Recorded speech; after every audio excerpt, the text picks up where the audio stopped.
All right, welcome back as we continue here. This is the GMC Sierra Tweet of the Night. Pitt Panthers congratulate Heather Lyke for being the Athletic Director of the Year, and nobody would argue that. She's done a wonderful job on so many levels of sports, not just, how the basketball team has responded with this transfer portal, but of course Pitt football. You talk about their volleyball team, it's been outstanding. Baseball, soccer, they've all had outstanding seasons. And also congrats to Robert Morris AD, Chris King as well. He won that honor for the job he's done at Robert Morris University. So we have a lot of good stuff going on right there. In the meantime, we're taking your calls here on the Ireland Contracting Nightly Sports Call, 412-575-2600. The Pirates begin on Thursday. I mentioned that at the previous segment. You look at their team, and it's pretty well set, actually, with Ke'Bryan Hayes at third, O'Neal Cruz at short, Rodolfo Castro at second, and Carlos Santana, you would think, at third, first with G-Man Choi. And then the catching situation is Heineman along with Austin Hedges, two veterans. You go to the outfield, it looks like Jack Sawinski's going to open up in center field. And then Reynolds moves to left, Andrew McCutchen in right. And here's a question for you to ponder. Because Travis Swaggerty played very well, I thought, based on watching some of the highlights we saw at spring training, based on the numbers where he had 3 home runs, 10 run batted in. He's one of the best defensive outfielders in their system. You could argue he should be on the team right now. He's 25 years old. He was a first-round draft pick in 2018, and yet he didn't make the team. They put him back to AAA. And could it be that Andrew McCutchen's presence is denying him a spot on the roster? Andrew McCutchen's going to play right field to start this season, and that's fine. I thought he was going to be used primarily as a DH, just like Santana or Choi, move these guys around. I would not necessarily want to see Swaggerty lose an opportunity because of some veteran on a one-year deal. And that's all due respect to Andrew McCutchen.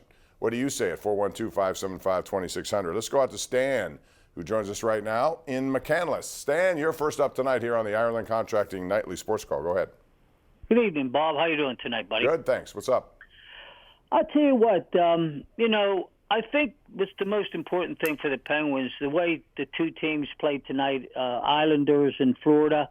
If I was to have a choice as to which one of the two would lose, I would certainly push for the team that's right behind us to lose more than the Islanders.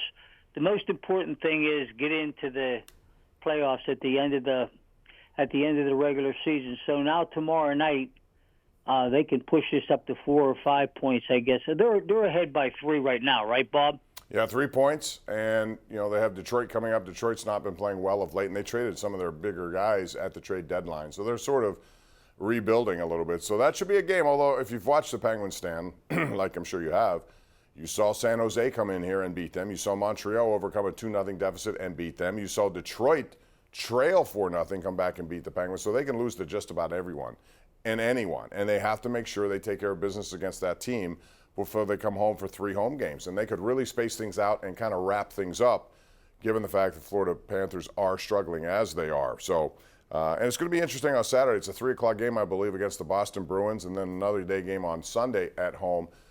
They should be able to get a pretty good barometer of how they're going to play head-to-head with that team, because it most likely will be their first-round opponent.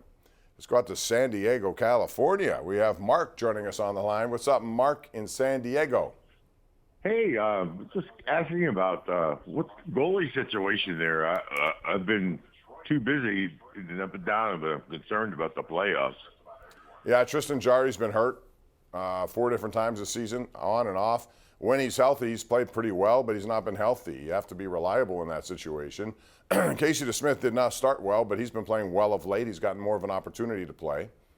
So there it is, and I would expect Casey DeSmith to be your starter tomorrow. And I got to believe at some point Tristan Jarry has to get back in there, and they have to get him ready for a playoff run because, quite frankly, he is the better goalie when healthy, and they need him in there. They need 2 for sure. Any playoff run, if you're going to go beyond 1 round, you're going to need more than 1 goalie, it seems. That's the way it's been, even in the good days here with Murray and Fleury. So right now, Jarry doesn't look like he's ready to play, so I would imagine Casey DeSmith will.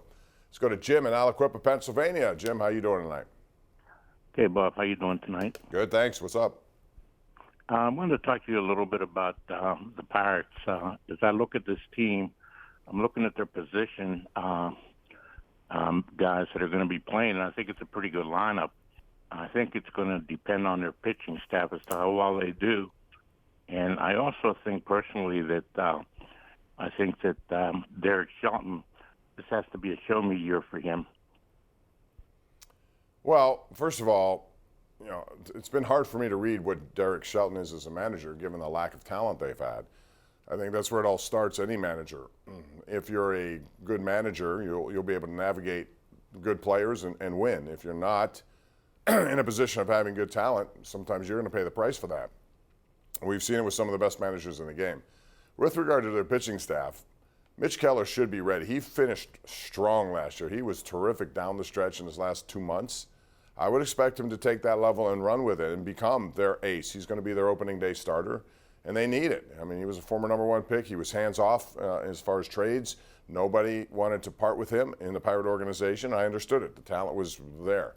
However, the production hasn't matched, so I would expect him to take a big step this year. Brubaker's another guy with a lot of talent. We've got to see more from him. And then you get Contreras. We saw the potential. All these guys have potential. It's about putting it together. Rich Hill was on the mound today, gave up 7 runs in 4 innings. He's a lefty. I don't worry about his production or lack of it in the spring. He's been down this before. He had a good season with the Boston Red Sox at age 42 last year, so he's 43 this year, and he's a lefty. He'll help. And then Vince Velasquez is another veteran guy who can be there. But eventually, they got guys in their minors, Oviedo, Luis Ortiz. These are guys I want to see up here doing some things. You got Mike Burrows. You got Quinn Priester. These are high-end draft picks, guys that they expect to be producers at this level. And I'd like to see some of the older guys make way for the younger guys in that situation. 412-575-2600. We're going to take a break right now, get more calls on the line, and we'll be back with more of those as we continue. This is the Ireland Contracting Nightly Sports Call. We're live 7 nights a week on Pittsburgh CW and also simulcast on 93.7 The Fan.